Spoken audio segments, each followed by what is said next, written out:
Hey fam, let's talk about Samurai Champloo. At 26 episodes long, Samurai Champloo is one of my favorite anime. It blends classic samurai coolness with a unique and pretty fresh hip-hop twist to it. It's definitely a product of its era, but it's also beyond its time. Definitely overshadowed by Cowboy Bebop, but definitely not one to miss if you haven't seen it. Now, the thing I love about the show is like the three primary readings that I have found in it. The show features these three main protagonists. There's the bratty Fu in back, and her hired bodyguards, Mugen and Jean. Mugen's in the red, Jean's in the blue.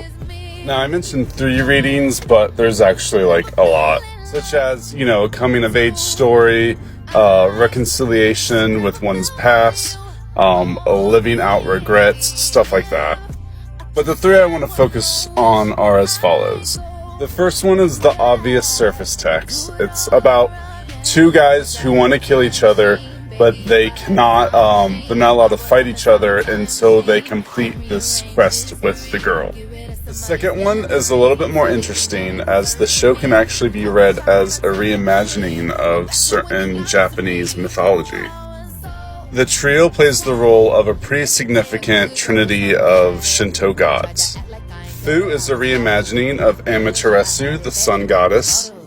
Jean is the moon god, Tsukuyomi. I believe that's how you pronounce it, not sure.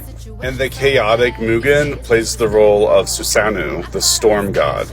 It's a pretty cool reinterpretation of classic mythology, and it really serves the narrative of each individual and their progression as a character. Let's talk about my favorite, the third reading. Mugen and Jean don't actually hate each other. Instead, they're queer-coded with really intense sexual tension.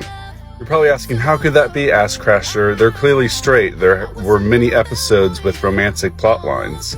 And to that I say, yeah, but that's not how queer coding works. Of course they're canonically straight, otherwise they would just be queer. It wouldn't be queer coding.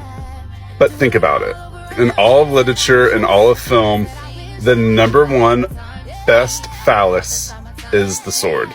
Nothing represents male sexuality better than the fucking blade that cuts people, that penetrates them, that slices them. And at the end of the show, spoiler alert, in the very last episode, they finally fight, and their swords break upon impact. And that's for the first time in the series when both of them have relief. They clashed dicks and released all their tension. And then they went their separate ways. That's true love. That's gay.